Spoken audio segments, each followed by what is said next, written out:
بسم اللہ الرحمن الرحیم. مسجد دارالسلام, Toronto, Canada.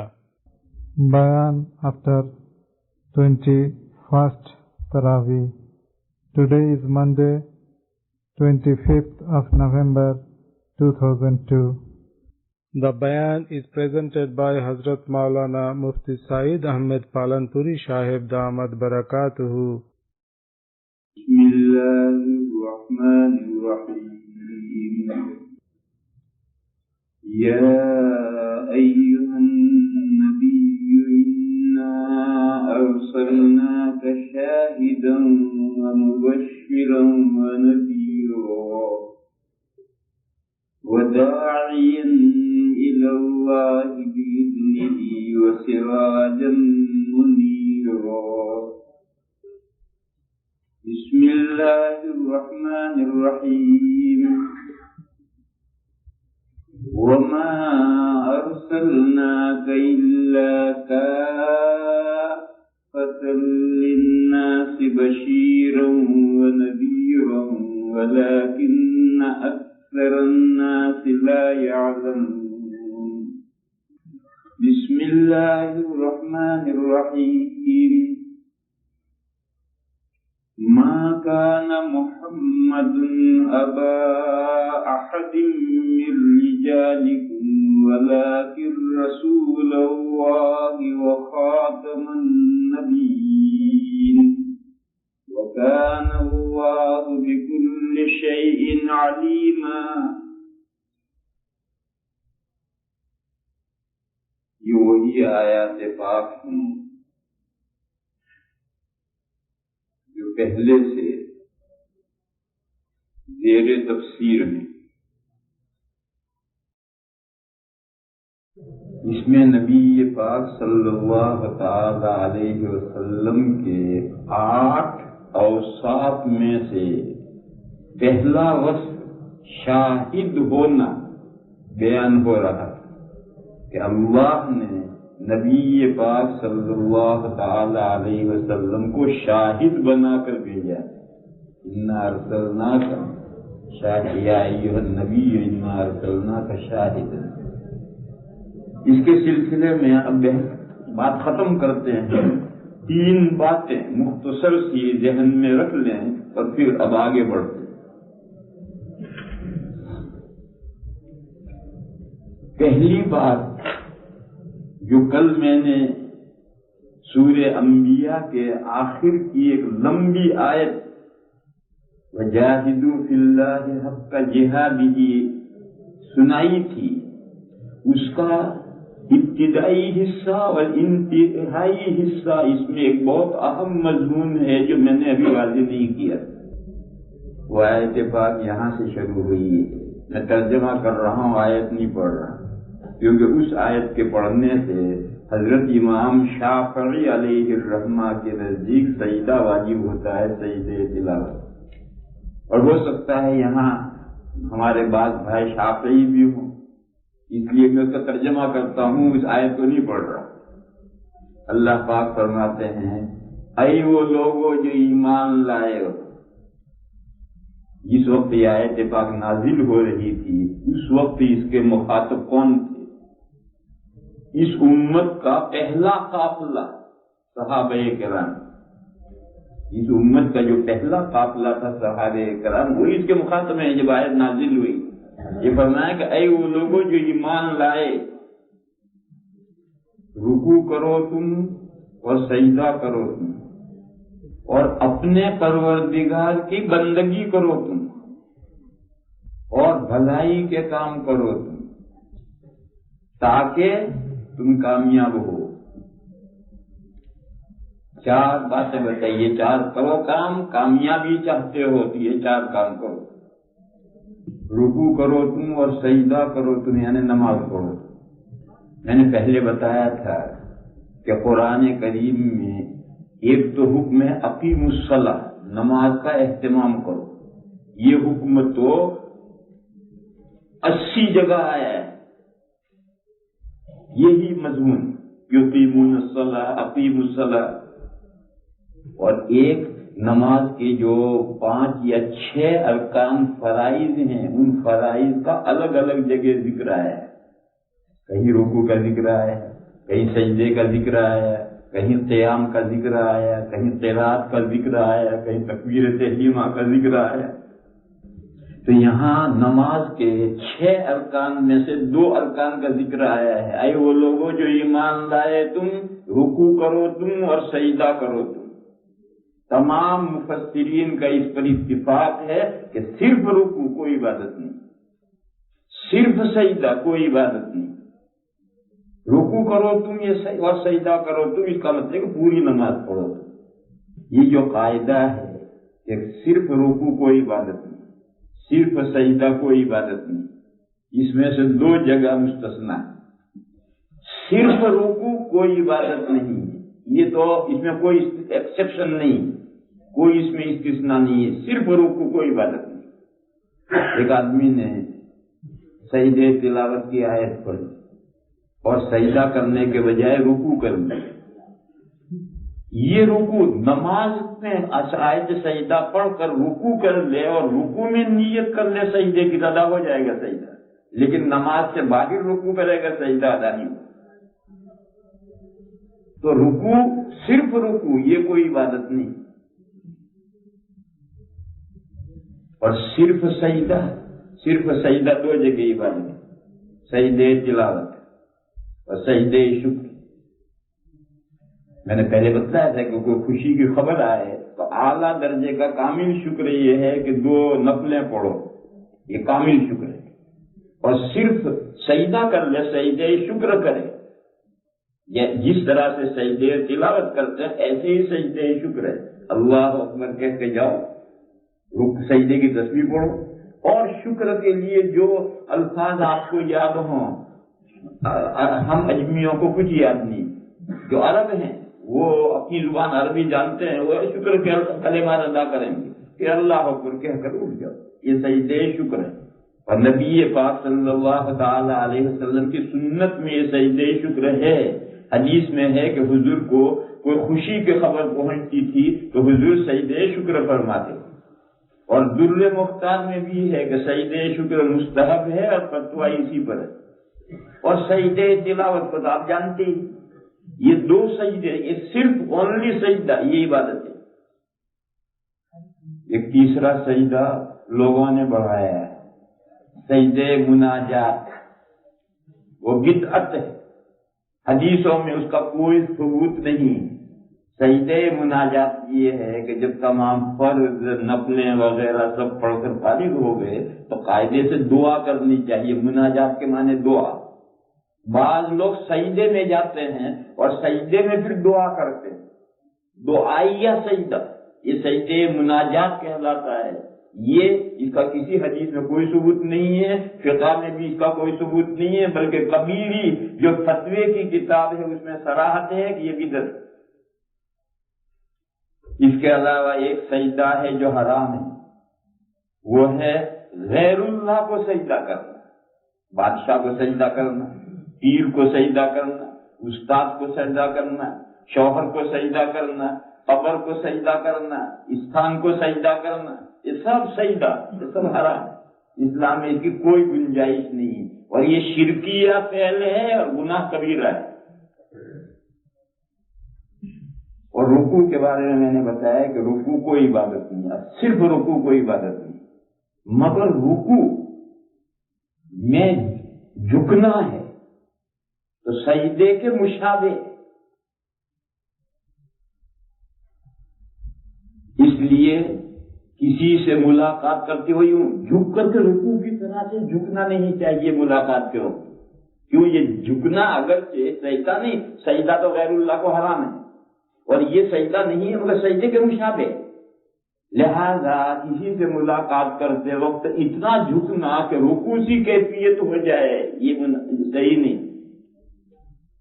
اسی لیے بعض لوگ مصافحہ کرتے ہیں کسی بزرگ سے تو دست بوسی کرتے ہیں، یہ ٹھیک نہیں. چومنے میں کوئی حرج نہیں، سارا جسم چاٹو، کون منع کر رہا ہے؟ مگر وہ جو ہاتھ چومنے کے لیے جھکنا ہے رکوع جیسا ہو جاتا ہے یہ صحیح نہیں. یا ماتھے پر چاٹو چومو جتنا چومنا پر منع کرتا ہے, سارے عرب چومتے چاٹتے.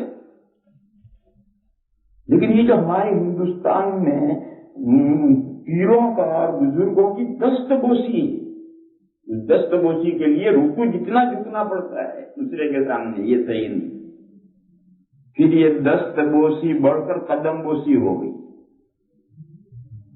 یہ دست بوسی ہو کر قدم بوسی ہو گئی. اور ہندوؤں میں قدم بوسی ہے, اور ہندوؤں میں محاورہ ہے پیروں پڑنا. وہ پیر کے دادا کے پیروں پڑیں گے, یہ بھی سجدہ نہیں ہے مگر یہ بھی رکوع جیسے بھی آگے رکوع کا پاوا ہے. اس لیے یہ قدم بوسی, یہ دست بوسی, یہ اس کے لیے جو جھکنا ہے یہ جھکنا صحیح نہیں.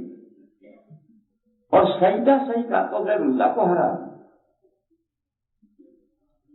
لہذا اس آیت کریمہ میں جو فرمایا کہ اے وہ لوگوں جو ایمان لائے ہو رکوع کرو اور سجدہ کرو یعنی نماز پڑھو, کیونکہ یہ دونوں چیزیں ایک ساتھ نماز ہی میں.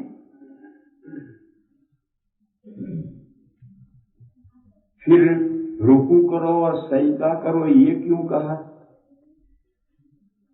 سیدھی سی بات کہتے کہ اے وہ لوگوں جو ایمان لائے نماز پڑھو, تو عبادت بھی کم ہو جاتی, بات بھی واضح ہو جاتی. تو اس سلسلے میں بات سمجھنی چاہیے کہ قرآن کریم میں جو نماز کے ارکان فرائض الگ الگ بیان کیے گئے ہیں, تو موقع کے لحاظ سے وہ جو رکن ہے اس پر زور دینا ہے, emphasize. تو جہاں موقع ہوگا وہاں نماز کے جس رکن پر زور دینا ہے اس رکن کا تذکرہ کیا ہے. مثلا تہجد دور اول میں فرض تھا, واجب تھا, اور کتنا پڑھنا تھا؟ پوری رات تہجد پڑھنا تھا.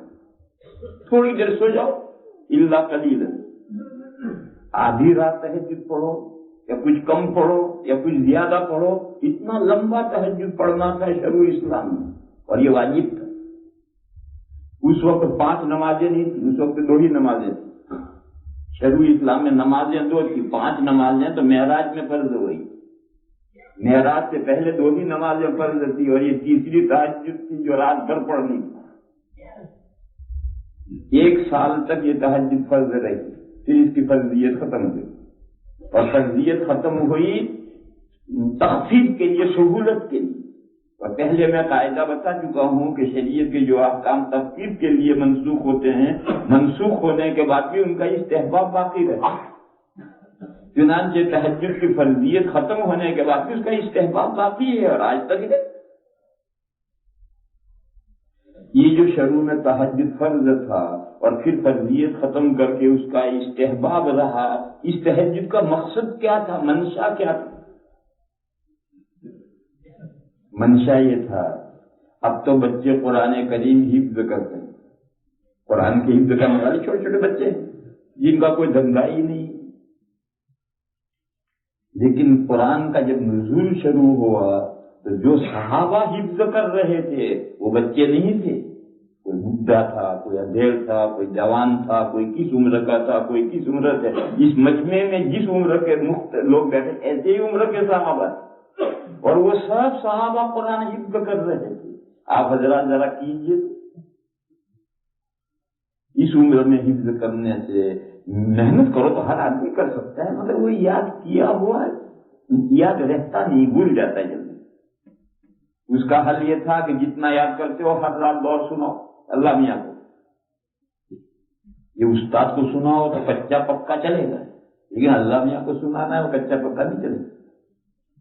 اسی لیے آج بھی ہم پارا یاد کرتے ہیں, بندے کو سناتے ہیں, اور وہی پارا جو ہم نے یاد کیا نفلوں میں پڑھ لیں گے, دونوں میں آسمان و زمین کا فرق پڑ جاتا ہے. یہ بندے کو جو سناتے یہ کچا رہتا ہے, اور ایک مرتبہ نفلوں میں پڑھ گئے پکا ہو گیا. کیوں؟ اللہ میاں کو سنا دیے. تو صحابہ کو یہ حکم تھا کہ جتنا قرآن اترا ہے, جتنا یاد کیا ہے, ہر رات اللہ میاں کو سنو, نماز میں تہجد میں پڑھو. تو جب روزانہ یاد کیا ہوا سارا ہر رات نماز میں پڑھیں گے صاحب اللہ میاں کو پارا سنائیں گے تو کہاں جائے گا، یاد نہیں رہے. اس مصلحت سے شروع میں تہجد فرض کیا گیا تھا، لیکن پھر کچھ حالات ایسے ہیں کہ اس کو فرض کے طور پر نبھانا مشکل. سورہ مزمل کے آخری رکوع میں اس کا بیان ہے کہ تمہیں یہ عذر بھی پیش آتا ہے، یہ عذر بھی پیش آتا ہے، یہ عذر بھی پیش آتا ہے. اس لیے تہجد تو باقی رکھا مگر فرضیت ختم کر دی. تو مقصد قرآن پڑھنا، تہجد کا مقصد قرآن پڑھنا تھا. اس لیے جہاں تہجد کا حکم فرضیت ختم کی تو وہاں دو جگہ پر یہ الفاظ آئے فَقْرَؤُوا مَا تَيَسَّرَ مِنَ الْقُرْآنِ، بس پڑھو تم قرآن میں سے جتنا آسان ہو، یعنی تہجد پڑھو. اور تہجد کی نماز میں جو 6 ارکان تھے ان میں سے ایک قراءت کا ذکر کیا گیا، کیونکہ تہجد میں مقصد یہی ہے قراءت. یہ ایک مثال ہے. اسی طریقے پر قرآن میں جہاں نماز کا جو جز ذکر کیا گیا ہے وہاں موقع کے اعتبار سے اسی جز کی اہمیت ہے اور اسی پر زور دینا ہے، اس لیے اسے ذکر کیا گیا. نماز کے مقاصد میں سے جو سب سے اہم مقصد ہے وہ ہے بندگی. نماز کے بہت مقصد ہیں. نماز ملٹی پرپز عبادت ہے، کثیر المقاصد عبادت ہے نماز. مثلا ایک مقصد نماز کا ہے اللہ کو یاد رکھنا، اللہ کو نہ بھولنا. یہ دنیا ایسی بھولیاں ہے کہ انسان ذرا دیر میں اللہ کو بھول جاتا ہے، اپنے خالق و مالک کو بھول جاتا ہے. ایسے دنیا کے دھندے ہیں انسان کے ساتھ لگے ہوئے. اس لیے نماز جو ہے یہ تقسیم کر کے 24 گھنٹے میں نمازوں کو تقسیم کی گئی. اگر 5 وقت کی پابندی سے وقت کے اندر آدمی نماز پڑھے تو انشاءاللہ درمیان کے اوقات میں اللہ یاد رہیں گے، اللہ کو بھولے گا نہیں. تو نماز کا ایک مقصد اللہ کو یاد رکھنا ہے. ایک نماز کا مقصد ہے بے حیائی کے جو گناہ ہیں، یعنی دنیا بھی ان گناہوں پر لعنت بھیجتی ہے، بے شرمی کے گناہ ہیں. پر ایک وہ گناہ ہیں جو شریعت نے حرام کیے ہیں، شریعت کے گناہ ہیں، دنیا انہیں گناہ نہیں سمجھتی. جیسے سود کھانا، دنیا اسے گناہ نہیں سمجھتی مگر شریعت کی نظر میں وہ گناہ ہے. اور زنا وغیرہ اس کو ساری دنیا برا سمجھتی. تو ایسے گناہ جس کو ساری دنیا برا سمجھتی ہے، جو بے شرمی کے گناہ کہلاتے ہیں، وہ عربی میں ہے فحشہ.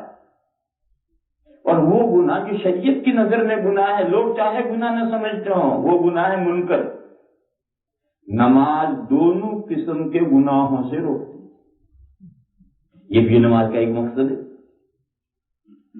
فرمایا اللہ پاک نے اتلو ما اوحی الیک من الکتاب واقم الصلاۃ، نماز کی پابندی کر. جو کتاب تیری طرف اتاری گئی ہے اس کی تلاوت کر. اتل ما اوحی الیک من الکتاب واقم الصلاۃ، اور نماز کی پابندی کر. ان الصلاۃ تنہی عن الفحشاء والمنکر، بے شک نماز روکتی ہے برائیوں، بے حیائی کے کاموں سے اور ناجائز کاموں سے. وَلَذِكْرُ اللَّهِ أَكْبَرُ، اور البتہ اللہ کی یاد اس سے بڑا مقصد ہے. فحشاء اور منکر سے روکنا یہ تو چھوٹا فائدہ ہے، اور نماز کا جو سب سے بڑا فائدہ ہے وہ اللہ کی یاد ہے. حضرت موسیٰ علیہ السلام کو اللہ نے حکم دیا ہے کہ یہ فرمایا سورہ طٰہٰ کے پہلے رکوع میں اقیم الصلاۃ لذکری، نماز کا اہتمام کیجیے آپ مجھے یاد رکھنے کے لیے. تو اب یہ بھی نماز کے فوائد ہیں. یہاں کچھ لوگ یہ کہتے ہیں کہ ہم نے تو ایسے نمازی بندے دیکھے ہیں جو گناہ میں مبتلا ہوتے ہیں، بے حیائی کے گناہ میں مبتلا بھی ہم نے دیکھے ہیں، ناجائز کام کرتے بھی دیکھے ہیں، اور ہیں وہ نمازی بندے پابندی سے نماز پڑھتے ہیں.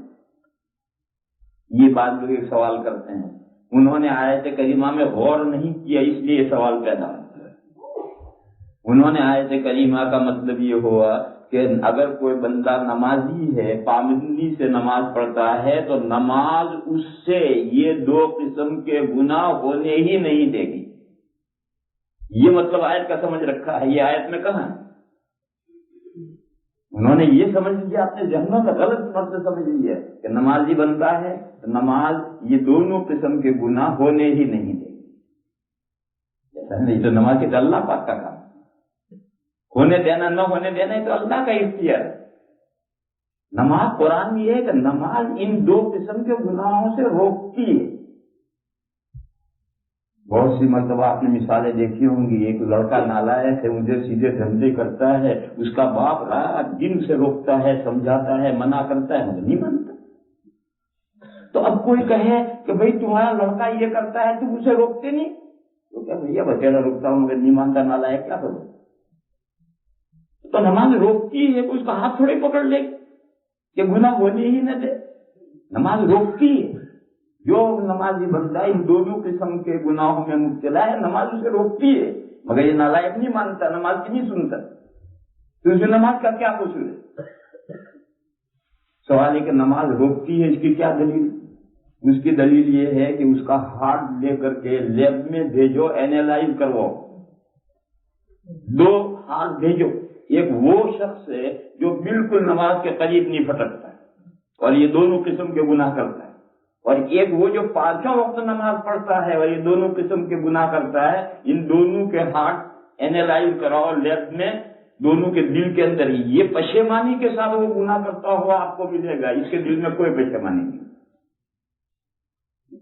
یہ جو اس کے دل میں کوئی پشیمانی نہیں، اس کے دل میں پشیمانی کہاں ہے؟ وہ جو نماز روک رہی وہ پشیمانی ہے، لیکن وہ نفس کے چکر میں ایسا پھنسا ہوا ہے، شیطان کی جال میں ایسا آیا ہوا ہے کہ باوجود نماز کے روکنے کے، دل کے پشیمان ہونے کے، اس کا دل روتا ہے مگر شیطان کے چکر سے نہیں نکل پاتا، نفس کے چکر سے نہیں نکل پاتا اور گناہ کرتا رہتا ہے۔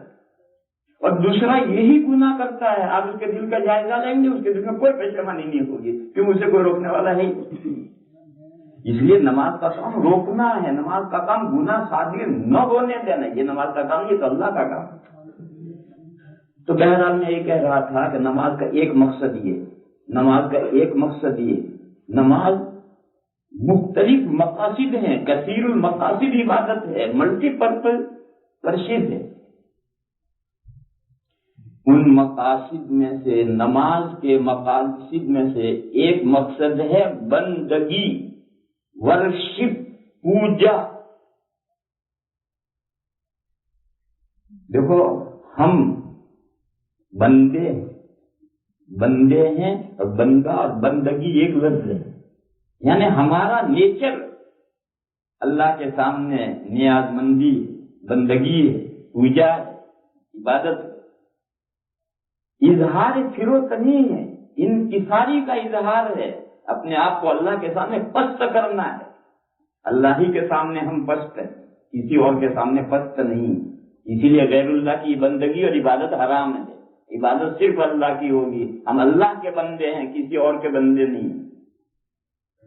یہ جو بندگی، فروتنی، انکساری، عاجزی، خضوع، خشوع، یہ کسی کے سامنے ہاتھ باندھے کھڑے رہے ہیں تو اس میں بھی عاجزی، انکساری، لیکن رکوع میں جو عاجزی اور انکساری ہے، پھر کسی کے سامنے سجدے میں یہ عاجزی اور انکساری کا آخری درجہ ہے، اس سے عاجزی اور انکساری کا کوئی درجہ نہیں ہے۔ اس لیے پرانے زمانے میں بادشاہوں کو سجدے کیے جاتے تھے تاکہ پبلک اپنے آخری درجے کی عاجزی ظاہر کرے۔ تو یہاں جو فرمایا کہ اے وہ لوگوں جو ایمان لائے، رکوع کرو اور نماز پڑھو، رکوع کرو اور سجدہ کرو، یعنی نماز پڑھو، یعنی نماز پڑھو نہیں، یعنی انتہائی عاجزی سے اللہ کے سامنے فروتنی کرو، اپنی بندگی ظاہر کرو، اپنا انکساری ظاہر کرو، صرف نماز پڑھ لینا نہیں، یہ مطلوب۔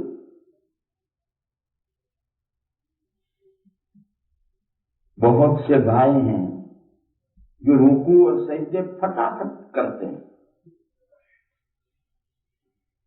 اور قیام اور رکوع اور سجدے کے بیچ میں جو قیام ہے اور دو سجدوں کے بیچ میں جو جلسہ ہے، یہ تو کھٹاکھٹ کرتے ہیں، رکوع سجدے پھٹافٹ، یہ کھٹاکھٹ۔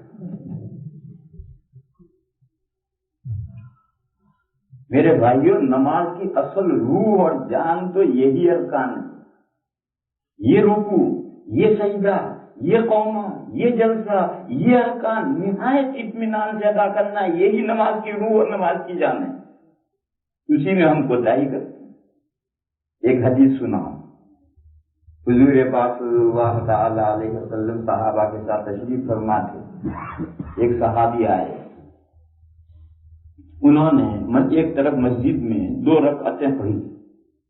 جب وہ نماز پڑھ رہے ہیں تو حضور انہیں دیکھ رہے ہیں، صحابہ ادھر متوجہ نہیں، صحابہ تو حضور کی طرف متوجہ ہیں۔ جب وہ نماز پڑھ کر آئے تو آتے ہی انہوں نے سلام کیا، السلام علیکم۔ تو حضور نے فرمایا علیک ارجع فصل فإنک لم تصل۔ حضور نے علیہ کا جواب دیا کہ تم پر بھی سلامتی ہو، واپس جاؤ، دوبارہ نماز پڑھو، تم نے نماز نہیں پڑھی۔ وہ واپس گئے اور بہت نیند آ رہی۔ دن بھر کیا کرتے ہو جب سو رہے ہو؟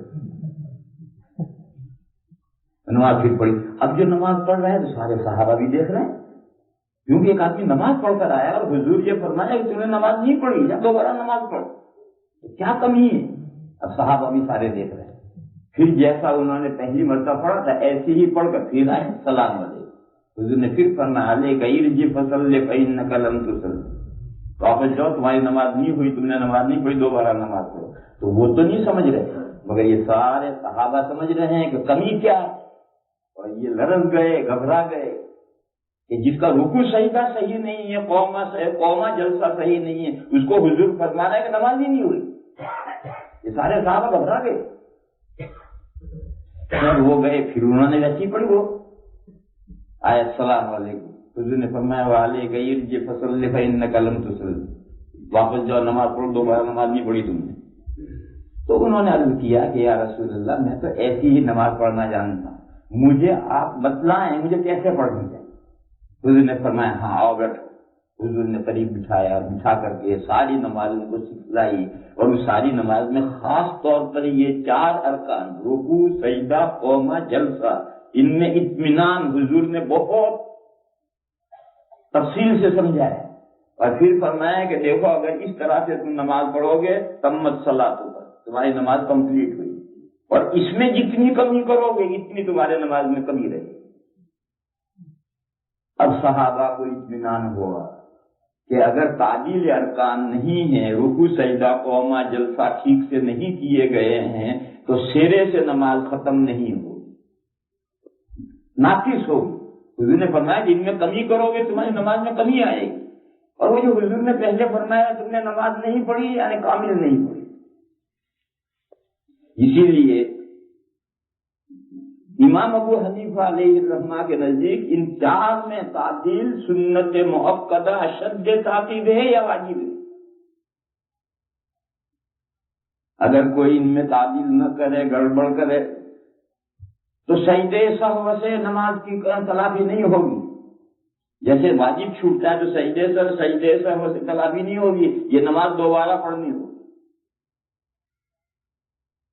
نفل ہے، نفل کو دوبارہ نہیں پڑھنی، کیوں؟ نفل تو اگر ناقص ہے تو ثواب کم ملے گا، لیکن اگر فرض اور واجب اس طرح سے پڑھی گئی ہیں تو ان کا اعادہ ضروری ہے، وقت کے اندر اعادہ واجب ہے، اور جب نماز کا وقت نکل جائے تو اس کے بعد اعادہ مستحب ہے۔ حضور اکرم صلی اللہ تعالی علیہ وسلم نے فرمایا، ابو داؤد شریف میں حدیث ہے کہ بدترین چور وہ ہے جو نماز میں سے چوری کرے۔ حضور نے فرمایا بدترین چور وہ ہے جو نماز میں سے چوری کرے۔ صحابہ نے پوچھا کہ یا رسول اللہ نماز میں سے کیسے چوری ہوتی ہے؟ تو حضور نے فرمایا کہ رکوع سجدے صحیح نہ کرے، رکوع سجدے قومے جلسے صحیح نہ کرے، یہ نماز میں چوری کی اس نے، اس کو حضور نے نماز میں چوری قرار دیا، رکوع سجدے قومے جلسے صحیح نہ ہو۔ ابو داؤد شریف میں دوسری روایت ہے کہ جب نماز پڑھ کر لوگ واپس لوٹتے ہیں تو کوئی تو پوری نماز پڑھ کے جا رہا ہے، کوئی آدھی پڑھ کے جا رہا ہے، کوئی چوتھائی پڑھ کر جا رہا ہے، کوئی 10واں حصہ پڑھ کے جا رہا ہے، کوئی 9واں حصہ پڑھ کے جا رہا ہے۔ سب جو نماز پڑھ کے جا رہے ہیں سب کمپلیٹ نماز پڑھ کے نہیں جا رہے، کوئی کمپلیٹ پڑھ کے جا رہا ہے، ورنہ بیشتر تو کوئی اتنا کمی کر رہا ہے، کوئی اتنی کمی جا رہی۔ یہ سب کمیاں کہاں آ رہی؟ وہ کمیاں سب اسی جگہ پر آ رہی ہیں۔ اس لیے میرے بھائیوں، نماز میں بندگی، نماز کا جو مقصد ہے بندگی ظاہر کرنا، وہ بندگی ساری رکوع سجدے سے ظاہر ہوتی ہے۔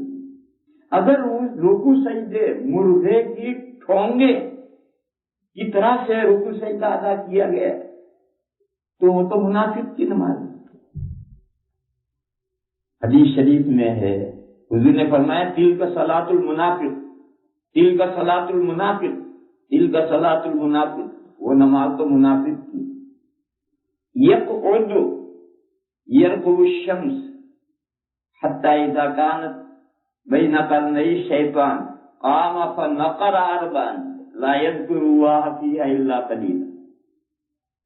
بیٹھا رہا اثر کی نماز، سورج دیکھ رہا ہے، گھڑیاں نہیں تھی زمانے، سورج دیکھ رہا ہے، ابھی ہے وقت، اب سورج کوئی نہیں، گھڑی دیکھتے ہیں کہ ابھی تو 15 منٹ باقی ہے مغرب کے اذان میں، ابھی پڑھتے ہیں حضرت۔ یہاں تک کہ سورج شیطان کے 2 سنگھوں کے درمیان میں چلا گیا، یعنی بالکل لال تھالی ہو گئے، اس کے اندر جو کرنیں ہیں وہ کرنیں نہیں رہی۔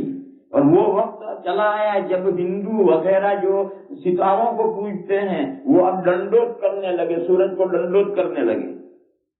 شیطان کے 2 سنگھوں کے درمیان میں سورج پہنچ گیا، اب جلدی سے اٹھا اور مرغے کی طرح 4 ٹھونگے مار دی۔ اثر کی نماز میں 4 ٹھونگے مارتے ہیں، 8 مارتے ہیں، 8 مارتے ہیں، مگر اسے 4 ہی ماری کیونکہ 2 سجدوں کے بیچ میں جلسہ ہے وہی نہیں کیا، وہی ڈھنگ سے نہیں کیا، تو اثر کی نماز میں 8 ٹھونگے ہوتی ہیں، 8 سجدے ہوتے ہیں، مگر اسے 4 ٹھونگے ماری۔ تو حضور نے ایسی نماز کو تو منافق کی نماز قرار دی ہے۔ اس لیے میرے بھائیوں، نماز کے ان 2 ارکان کی پوری نگہداشت کرو، پوری حفاظت کرو، اور ان دونوں کے درمیان میں جو فاصلہ ہے باریئر ہے، رکوع اور سجدہ کے درمیان میں باریئر قیام ہے، اور 2 سجدوں کے درمیان میں فاصل جلسہ ہے، یہ بہت اطمینان سے کرو۔ کھڑے ہونے کا جو ذکر ہے وہ ذکر اپنی جگہ پر کرو گے تو قوم خود بخود صحیح ہو جائے گی۔ رکوع سے اٹھتے وقت کہو سمیع اللہ لمن حمیدہ، کھڑے ہو گئے، اب کہو ربنا ولک الحمد۔ جو منفرد ہے وہ دونوں کو جمع کرے گا، ہم اکیلے نماز پڑھ رہے ہیں تو تسمیع اور تحمید دونوں کو جمع کریں گے، آپ دونوں کو جمع کرو، بہترین قوما ہوگا۔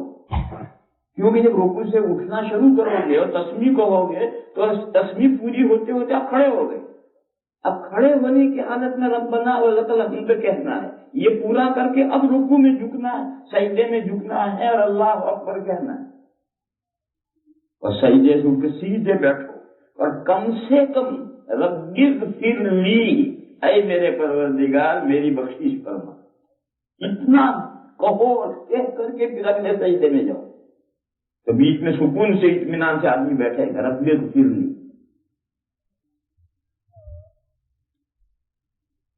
ہمارا حال کیا ہے؟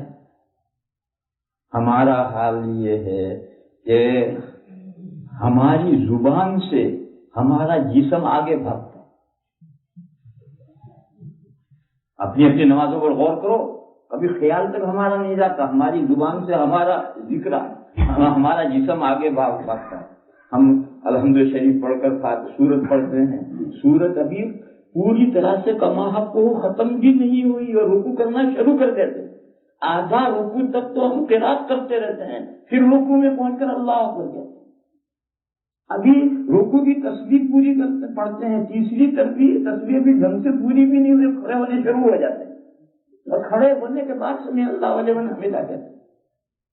کبھی اپنی نمازوں پر غور کیجیے، ہمارا جسم آگے بھاگتا ہے ہمارے زبان سے، حالانکہ یہ زبان آگے جانی چاہیے، مگر یہاں نماز میں الٹا ہے، جسم آگے بھاگتا ہے۔ یہ جو جسم آگے بھاگتا ہے ہماری زبان سے، اس پر جسم پر کنٹرول کرو، کہ زبان کے ساتھ ساتھ رہے یا اس سے ذرا پیچھے رہے، زبان کا آگے نہ جائیے گا. بس اتنی بات پر کنٹرول کر لو نقطے پر تو مسئلہ نماز کا حل ہو جائے. کہ زبان جو ذکر کر رہی ہے اور اس ذکر کا جو موقع اور محل ہے، اس موقع اور محل سے جسم آگے نہیں جانا چاہیے، پیچھے رہے کوئی حرج نہیں، آگے مت جانا. اور ایک موقع تو ایسا آتا ہے کہ ہر آدمی کی نماز مکروہ ہو جاتی ہے، الا من عصمہ اللہ، مگر اللہ کا وہ بندہ جس کی اللہ حفاظت کرے. وہ موقع کیا ہے؟ جب سلام پھیرنے کا وقت آتا ہے تو انک انت الغفور الرحیم، السلام علیکم. غفور الرحیم تک تو یہاں تک گردن پہنچ چکی، اس کے بعد سلام علیکم. السلام. نماز ختم ہوتی ہے السلام، میم ادا ہو گئی، نماز پوری ہو. اس سے پہلے آپ نے گردن پھیر لی تو نماز میں جھانکا آپ نے. السلام تک پہنچنے سے پہلے اگر آپ نے گردن پھیر لی تو نماز میں آپ نے جھانکا، اور نماز میں جھانکا تو نماز ناقص ہوئی.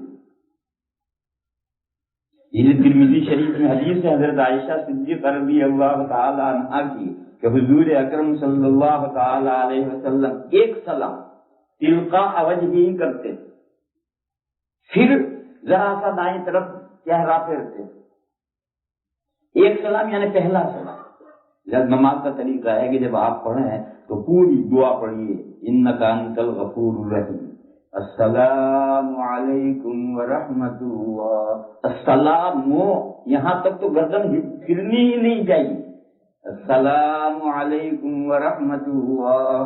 دوسرا سلام کہاں سے شروع کرنا ہے، کہاں ختم کرنا ہے، جدھر سے تمہیں کرنا ہو کرو، نماز پوری ہو گئی. پہلے سلام ہے السلام ہو جب کہا تو نماز پوری ہو گئی. اب دوسرے کے لیے کوئی پابندی اور قاعدہ نہیں ہے، لیکن پہلے میں یہ پابندی اور قاعدہ ہے کہ السلام تک پہنچنے سے پہلے اگر آپ نے گردن پھیر لی تو نماز میں جھانکا، اور نماز میں جھانکا تو نماز ناقص ہوئی. اس لیے نبی پاک صلی اللہ تعالی علیہ وسلم کا یہ طریقہ تھا کہ ایک سلام تلقاء وجہ، چہرہ پھیرے بغیر سامنے دیکھ کر کے ایک سلام پھیرتے تھے، پھر تھوڑا سا دائیں طرف جاتے. تو بہرحال میں یہ کہہ رہا تھا کہ نماز کا جو یہ مقصد ہے بندگی، اس مقصد کے حاصل کرنے کے لیے رکوع اور سجدہ نہایت اطمینان، رکوع میں جھک کر، سجدے میں پڑھ کر خوب تعریف کرو اللہ کی. اگر عربی نہیں جانتے، مختلف جملوں میں تعریف نہیں کر سکتے تو یہی جملہ کوئی کم اہم نہیں ہے. سبحان ربی الاعلی، سبحان ربی العظیم، یہ دونوں قرآن کی آیتیں ہیں. سبح باسم ربک العظیم، سبح اسم ربک الاعلی، ان دو آیتوں سے تسبیحیں لی گئی ہیں. اس سے بہتر تسبیحیں نہیں ہیں. خوب مزے لے کر کے پڑھو اور تین پر اکتفا مت کرو. اگر تنہا ہو تو خوب جی بھر کر کے تسبیحیں پڑھو. یہی وہ اعضاء ہیں جن کے ذریعے سے نماز کا بندگی کا مقصد پورا ہوتا ہے. تو اس لیے اللہ نے فرمایا کہ اے وہ لوگوں جو ایمان لائے، رکوع کرو اور سجدہ کرو اور اپنے پروردگار کی بندگی کرو. وَاعْبُدُوا رَبَّكُمْ، وَاعْبُدُوا رَبَّكُمْ نے بتلایا کہ یہاں ارکعوا اور اسجدوا، یہ دو کی ارکان آئے ہیں. اس کے بعد اگلا رکن آیا ہے کہ اپنے پروردگار کی بندگی کرو، اور وہ بندگی کرنے کے لیے یہ رکوع اور سجدے کے اہتمام نماز کے اندر، یہی رکوع اور بندگی کا ذریعہ ہے. اور ذریعے بھی بندگی کے ہیں لیکن یہ اہم ذریعہ ہے. اس کو عربی میں کہتے ہیں تعمیم بعد تخصیص، کہ پہلے بندگی کے خاص شکلیں بیان کر دی، پھر عام کر دیا کہ اللہ تمہارے پروردگار کی بندگی کرو. اپنے رب کی بندگی کا جو بھی طریقہ اور ذریعہ ہے، ہر ذریعے اور ہر طریقے سے اپنے پروردگار کی بندگی کرو. اور یہ دو رکوع اور سجدے یہ تو خاص طور پر بندگی کے ذریعے ہیں.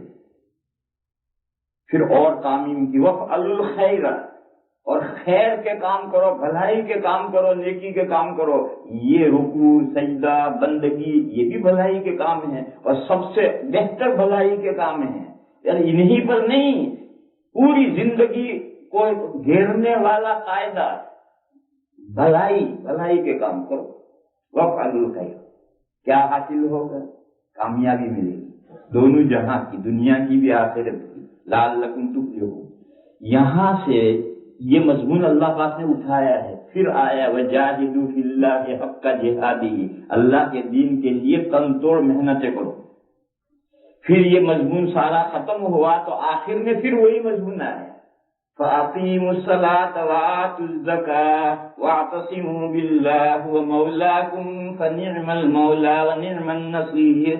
جہاں یہ مضمون پورا کیا تو اللہ نے فرمایا بس نماز کا اہتمام کرو اور زکوٰۃ ادا کرو. یہ زکوٰۃ وہاں تو نہیں ہے کہ آ گئی وَفَعْلُوا الْخَيْرَ، بھلائی کے کام کرو. زکوٰۃ سے بڑی بھلائی کا کام کیا ہوگا؟ اور اللہ کو مضبوط پکڑو وَاعْتَصِمُوا بِاللَّهِ. تو جہاں سے مضمون شروع کیا تھا وہی لا کر ختم کیا، اور بیچ میں دین کے لیے محنت کرنے کا حکم دیا تاکہ تم رسول تم پر گواہ بنے اور تم لوگوں پر گواہ بنو. یہ جو شروع اور آخر کا ایک مضمون ہے، اس میں سے جو مضمون نکلتا ہے وہ میں بتانا چاہتا ہوں.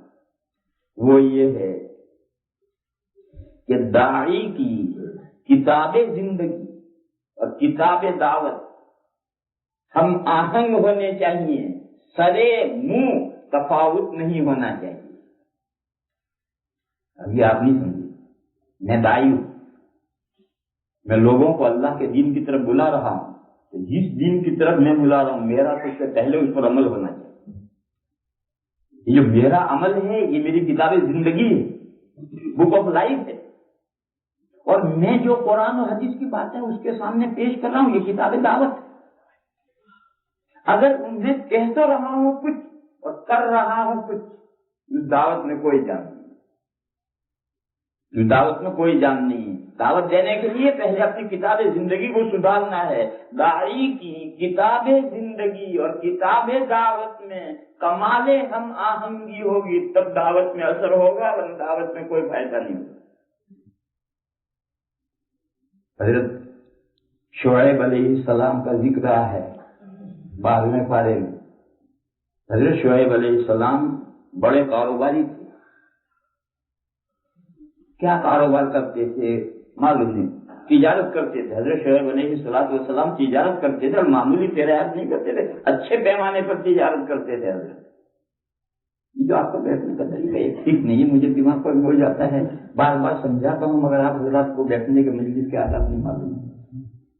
ایسا بیٹھنا ہو تو ادھر بیٹھو، مجھے کوئی اشکال نہیں، میری نظر نہ پڑے وہاں بیٹھو.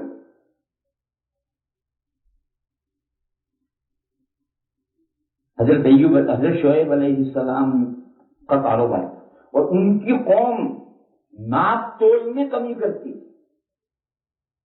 اور حضرت ان کو سمجھاتے تھے کہ یہ غلط تمہارا طریقہ ہے. ناپ تول میں کمی سے آدمی کیا چاہتا ہے؟ ناپ تول میں کمی کر کے کیا چاہتا ہے؟ نفع زیادہ کمانا. حضرت نے فرمایا بقیت اللہ خیر لکم ان کنتم تعلمون. صحیح تولنے کے بعد جو کچھ اللہ نے نفع دیا یہ نفع بہتر ہے. یہ جو تم ڈنڈی مار کر کے 4 پیسے زیادہ بچاتے ہو یہ تمہارے ٹھیک نہیں. تو حضرت نے ان سے یہ کہا تھا کہ وما اريد ان اخالفكم الى ما انهاكم عنه. حضرت نے فرمایا کہ دیکھو میں بھی بزنس مین ہوں، تمہاری یہ مارکیٹ میں کاروبار کرتا ہوں اور میں تمہیں ڈنڈی مارنے سے منع کرتا ہوں، ناپ تول میں کمی کرنے سے روکتا ہوں. تو تم میرا عمل دیکھو، میں اپنی بات پر پہلے میں خود عمل کرتا ہوں. میں پیسے کے لالچ میں تو ڈنڈی مار رہا ہوں اور تمہیں منع کروں، ایسا نہیں ہے. تم میرا کاروبار دیکھو، میری دکان میں آ کے دیکھو میں کیسا سچا صحیح تول کر دیتا ہوں. میں جو تم سے کہتا ہوں اس کے خلاف میں نہیں کرتا. وما اريد ان اخالفكم الى ما انهاكم عنه. یہاں سے یہ بات معلوم ہوئی کہ اگر داعی کی کتاب زندگی مدعو ان کے دعوت کی کتاب دعوت سے اور دعوت سے مختلف ہوگی تو اس دعوت کا کوئی فائدہ نہیں ہوگا. اس لیے یہ پہلی امت جن کو حکم دیا گیا ہے کہ تمہیں لوگوں پر گواہ بننا ہے، رسول ابھی تو رسول تم پر گواہ بنیں گے، آگے تمہیں گواہ بننا ہے. ان کو شروع میں یہ کہا کہ یہ کام کرو اور آخر میں کہا یہ کام کرو. شروع کے اور آخر کے ایک ہی کام ہے، یعنی پہلے اپنی زندگی سدھارو. پہلے اپنی زندگی سدھارو گے تمہاری دعوت کے اندر طاقت پیدا ہوگی، اور اگر اپنی زندگی تمہاری صحیح نہیں ہوگی تو تمہاری دعوت میں کوئی وزن نہیں ہوگا. میرے بھائیوں،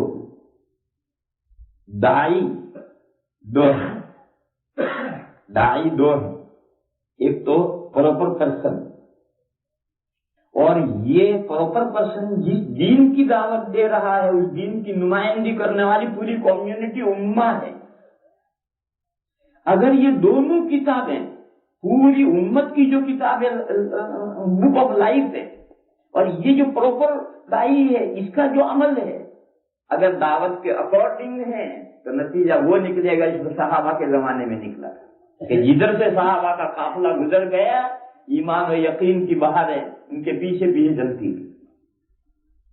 اور اگر پوری کمیونٹی کا عمل ان کی کتابیں ان کی بک آف لائف یہ دائی جو غیر مسلموں کو دعوت دے رہا ہے جو اسلام غیر مسلموں کے سامنے پیش کر رہا ہے کمیونٹی کی زندگی اس کے مطابق نہیں. جیسا کہ آج ایک آدمی اگر غیر مسلموں کے سامنے دین اسلام پیش کرتا ہے تو وہ شخص مدعو فوراً ذہن میں سوچتا ہے کہ میرا نیبر مسلمان کیا کرتا ہے, کمپیریشن کرتا ہے کہ یہ جو بات رکھتا ہے یہ باتیں میرے نیبر مسلمان میں پائی جاتی ہے نہیں. اگر نہیں پائی جاتی ہیں تو اس کی بات بیکار جاتی ہے, اس کے لیے لمحے فکریہ نہیں پیدا کرتے.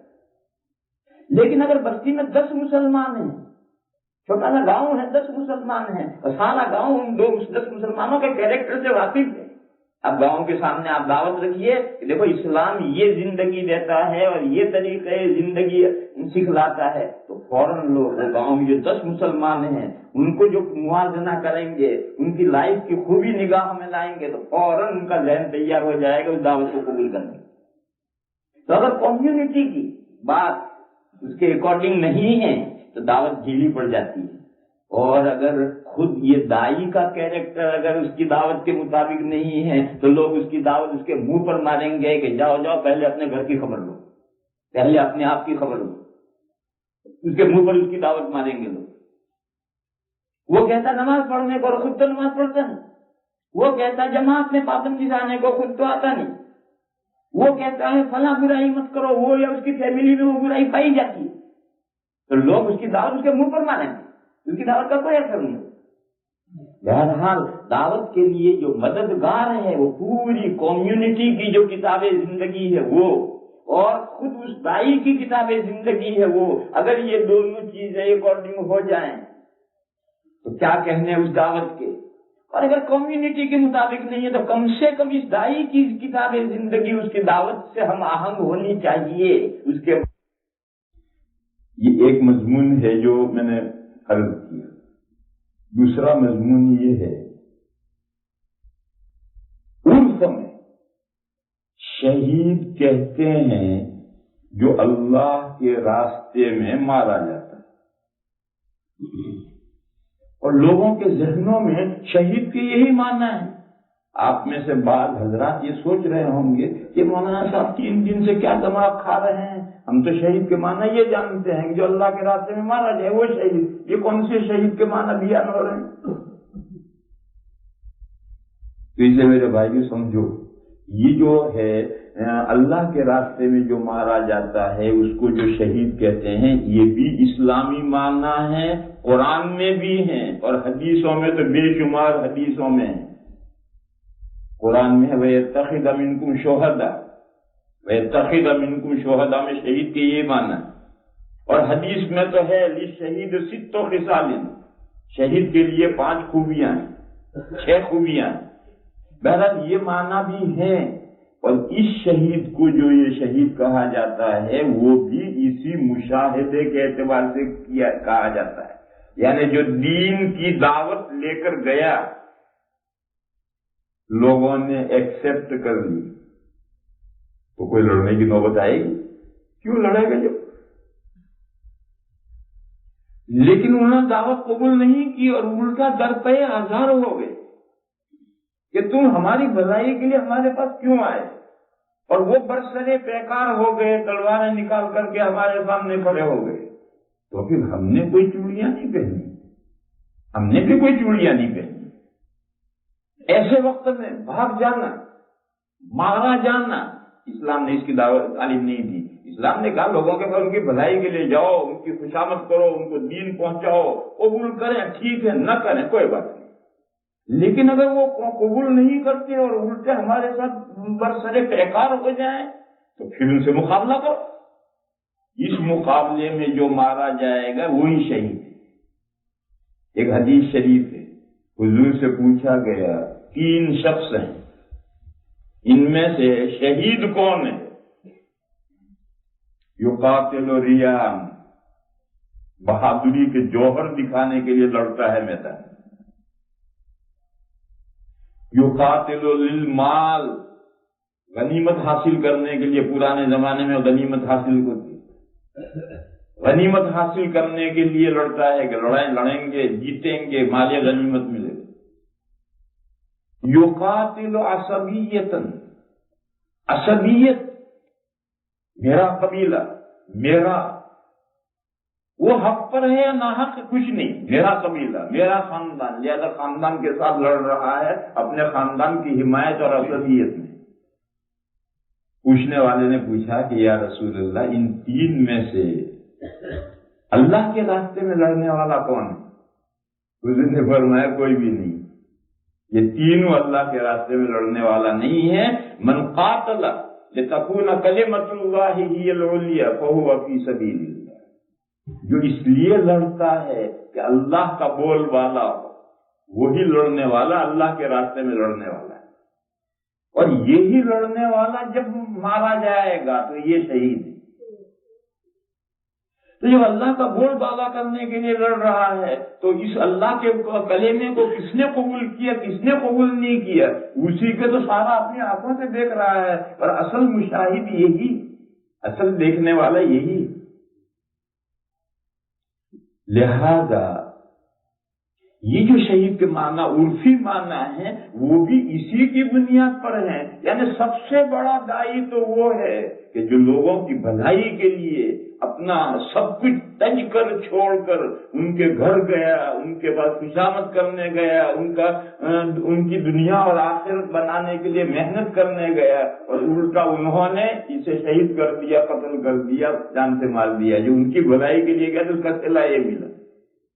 تو یہی تو شہید سب سے قیامت کے دن کھڑے ہوں گے اور وہ گواہی دیں گے، پروردگار عالم ان لوگوں کے پاس ہم آپ کا دین لے کر گئے تھے، انہوں نے ہمارے ساتھ دیکھیے کیا کیا. اسی لیے حدیث شریف میں ہے کہ جب شہید قیامت کے دن میدان قیامت میں آئیں گے تو ٹھیک اسی ہیئت میں آئیں گے جس حالت میں وہ شہید کیے گئے، اسی حالت میں آئیں گے. اور دنیا میں ان کو زخم لگا، اس میں سے خون نکل رہا ہے، تو میدان قیامت میں بھی خون نکل رہا ہوگا، اسی حالت میں آئیں گے.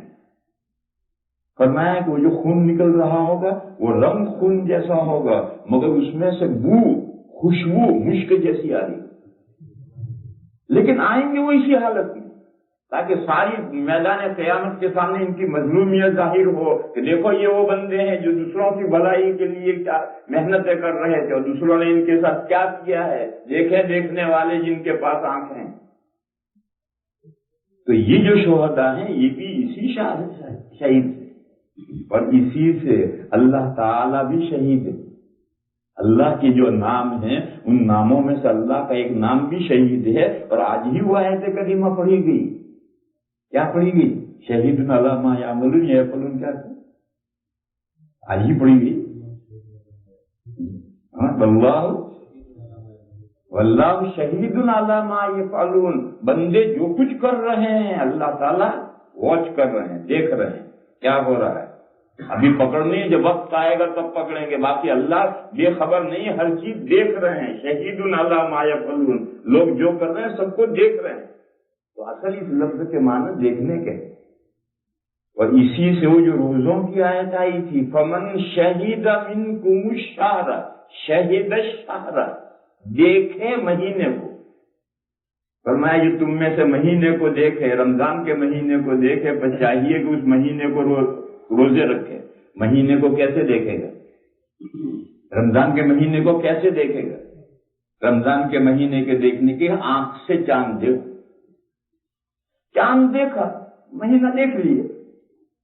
یہی سے حضور نے یہ مسئلہ اٹھایا ہے کہ چاند کے معاملے میں حساب کا اعتبار نہیں ہے.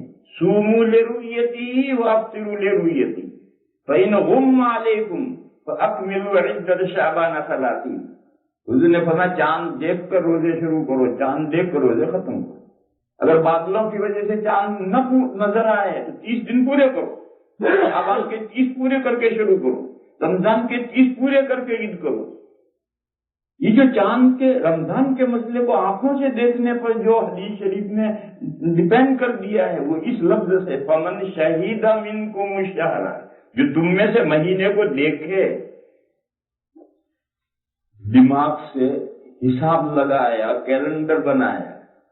اس کے لیے عربی میں شہیدہ لفظ نہیں آئے گا، شہیدہ لفظ آتا ہے جو 5 حواس ہیں، ان حواس سے جو کے دائرے میں جو چیز آتی وہ شہیدہ ہے۔ عقل سے آپ کیلنڈر بنائیں گے حساب کر کے، اس پر شہیدہ کا اطلاق نہیں۔ اس لیے نمازوں کے معاملے میں حساب کا اعتبار ہے، کیوں قرآن میں ایسی کوئی آیت نہیں کہ جس میں یہ کہا گیا ہو کہ نمازوں میں حساب کا آنکھوں سے دیکھو، ایسی کوئی آیت نہیں۔ اور روزوں کے بارے میں شہیدہ لفظ موجود ہے، شہید شہر، لہذا روزوں میں حساب کا کوئی اعتبار نہیں اور نمازوں میں حساب کا اعتبار ہے۔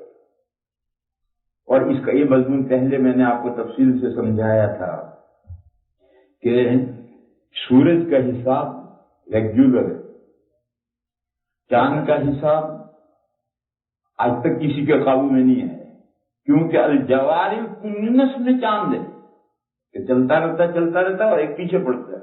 خنس اور کنس میں فلا اقسم بالخنس الجوار الکنس، یہ جو خنس اور جوار الکنس ہے چاند اس میں ہے، کس وقت میں اس میں تفاوت آ جاتا ہے، یہ آج تک کسی کے قابو میں آیا ہی نہیں۔ بہرحال یہ تو عقلی بات ہے، اصل بات یہ ہے کہ قرآن میں چاند کے روزوں کے لیے شہیدہ کا لفظ آیا ہے، لہذا اس کے لیے مشاہدہ ضروری ہے مہینے کا، اور مہینے کا مشاہدہ مہینے کے چاند کا مشاہدہ۔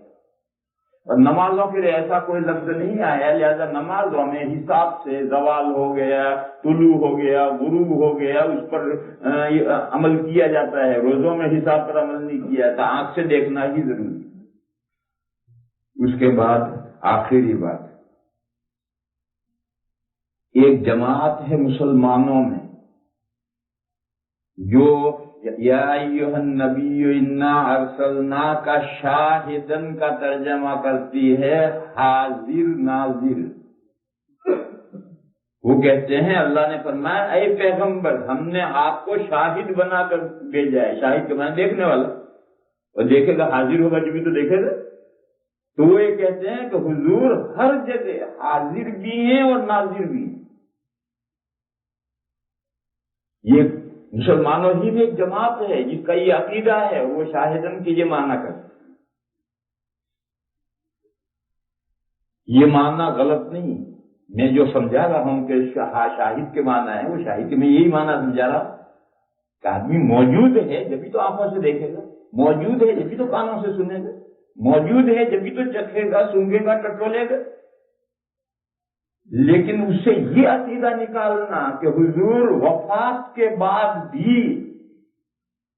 ہر جگہ اور زندگی میں بھی ہر جگہ موجود تھے، حاضر تھے اور ہر چیز دیکھ رہے تھے، اور آج بھی ہر جگہ حاضر ہیں اور دیکھ رہے ہیں، یہ غلط عقیدہ ہے۔ یہ قرآن و حدیث میں اس کی کوئی دلیل نہیں ہے، بلکہ اس کے خلاف ہزاروں دلیلیں۔ لہذا یہ جو عقیدہ ہے ان کا، یہ عقیدہ ان کا رونگ ہے۔ اور لفظ شاہدن کے جو معنی ہے، معنی چاہے صحیح ہو مگر یہ عقیدہ نہیں نکلتا۔ کیوں؟ جب اس کا معنی یہ ہے کہ عقیدہ کیوں نہیں نکلتا؟ اس لیے نہیں نکلتا کہ اس آیت کریمہ میں یہ نہیں ہے، کوئی قید نہیں ہے کہ ہمیشہ آپ کو ہمیشہ شاہد بنا کر، ہمیشہ کا لفظ نہیں۔ حضور پاک صلی اللہ تعالی علیہ وسلم شاہد تھے اپنی حیات میں، دنیا میں جب تک موجود تھے شاہد تھے، اور وہ جب موجود تھے تب بھی جتنوں کے درمیان میں حضور نے کام کیا ہے اتنوں پر شاہد تھے۔ اس وقت بھی ساری دنیا میں حاضر و ناظر نہیں تھے، اور جب دنیا سے حضور چلے گئے تو دنیا سے چلے جانے کے بعد تو پھر حاضر ناظر کا سوال ہی نہیں کہ دنیا سے چلے گئے تو کہاں حاضر ہے اور کہاں ناظر ہے۔ اور قرآن میں جو فرمایا لِيَكُونَ الرَّسُولُ شَهِيدًا عَلَيْكُمْ وَتَكُونُوا شُهَدَاءَ عَلَى النَّاسِ، تاکہ رسول تم پر شہید ہو، تو اگر تم پر شہید ہو، اس سے حاضر ناظر کا مسئلہ حضور کا اگر کوئی نکالے گا تو تکونوا شہداء علی الناس سے صحابہ کے حاضر ناظر ہونے کا مسئلہ نکالنا پڑے گا۔ جب حضور شہید ہیں اور حاضر ناظر ہو گئے تو صحابہ بھی تو شہید ہیں، ان کو بھی حاضر ناظر مانو۔ اس لیے یہ آپ حضرات کیا علمی زبان نہیں سمجھتے، ورنہ میں بتلاتا ایک لفظ میں بتلاتا کہ انا ارسلناک شاہدن، یہ قضیہ محملہ ہے، محصورہ نہیں ہے، اس میں کوئی سور نہیں۔ اتنی بات سے سمجھ میں آ جاتا، مگر یہ علمی زبان آپ نہیں سمجھیں۔ قضیہ محملہ کیا ہوتا ہے؟ جس میں کوئی وقت ٹائم فکس نہیں ہوتا ہے، ایسی بات جس کا کوئی ٹائم نہیں ہے، وہ اگر تھوڑی دیر بھی پایا جائے تو بات پوری ہوگی، اور اگر کہیں 3 دن 7 دن ہمیشہ بعض مرتبہ، تو پھر جو قید لگائیے 3 دن 7 دن ہمیشہ بعض مرتبہ اتنا پایا جانا ضروری ہے۔ اور اگر ایسا کوئی ٹائم نہیں بیان کیا گیا تو قضیہ محملہ ہے، اور قضیہ محملہ یعنی ایسی بات ہے جس کے اندر ٹائم نہیں۔ تو اس میں یہ ٹائم کہاں ہے کہ ہاں انا ارسلناک شاہدا الی یوم القیامہ، انا ارسلناک شاہدا ابدا، نہ ابدا ہے نہ الی یوم القیامہ ہے۔ یہ کہا کہ ہم نے آپ کو شاہد بنا کر بھیجا ہے، تو جب تک حضور دنیا میں رہے جتنے لوگوں میں دین کا کام کیا اتنوں پر شاہد بن گئے، آیت کریمہ کا مصداق پایا گیا۔ لہذا یہ جو ان کا عقیدہ ہے شاہد و حاضر و ناظر کا، اس کا اسلام سے کوئی جوڑ نہیں۔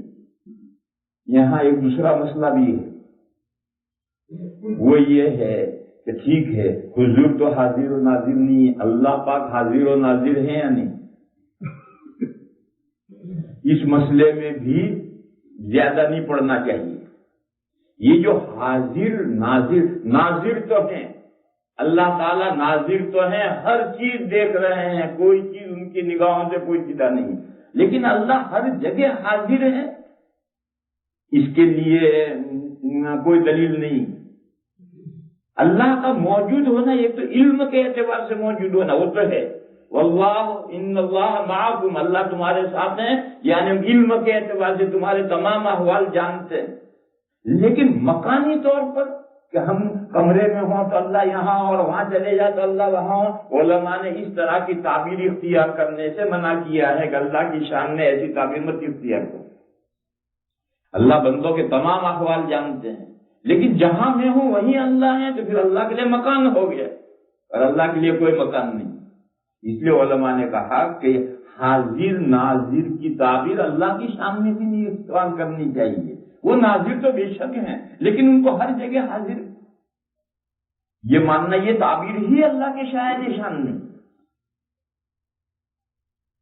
اور جب یہ تعبیر ہی اللہ کے شان نہیں ہے تو نبی پاک صلی اللہ تعالی علیہ وسلم تو مکانی ہے، یعنی اس جگہ ہے تو وہاں نہیں، اور وہاں ہے تو یہاں نہیں۔ اور جو مخلوق مکانی ہے وہ ہر مکان میں ایک وقت میں کیسے ہو سکتی؟ وہ تو ایک وقت میں کسی ایک ہی جگہ میں مکان میں اسپیس میں ہوگی۔ بہرحال میں یہ کر رہا تھا کہ انا ارسلناک شاہدن سے یہ جو بدعتی حضرات ہیں، بریلوی حضرات ہیں، جنہوں نے حاضر ناظر کا مسئلہ کھڑا کیا ہے اور اسی سے پھر حضور کے عالم الغیب ہونے کا مسئلہ کھڑا کیا ہے، یہ دونوں مسئلے قرآن و حدیث کے اگینسٹ ہیں۔ نہ حضور عالم الغیب ہیں، نہ حضور حاضر و ناظر ہیں۔ کائنات میں سب سے زیادہ علم رسول پاک صلی اللہ تعالی علیہ وسلم کا ہے، لیکن ہر چیز کا علم اللہ نے اپنے رسول پاک کو نہیں دیا۔ جتنا اللہ نے چاہا اتنا انبیاء کو اور انبیاء کے سردار حضرت محمد مصطفیٰ صلی اللہ تعالی علیہ وسلم کو دیا ہے، اور بعض چیزوں کا علم نہیں دیا۔ وہ حدیث میں نے سنائی تھی کہ شفاعت کبریٰ کے موقع پر حضور نے فرمایا کہ میں عرش کے نیچے سجدہ کروں گا، وہ تعریفیں کروں گا اللہ کی جو میں آج نہیں جانتا، اور وہ اللہ مجھے اسی وقت الہام فرمائیں گے۔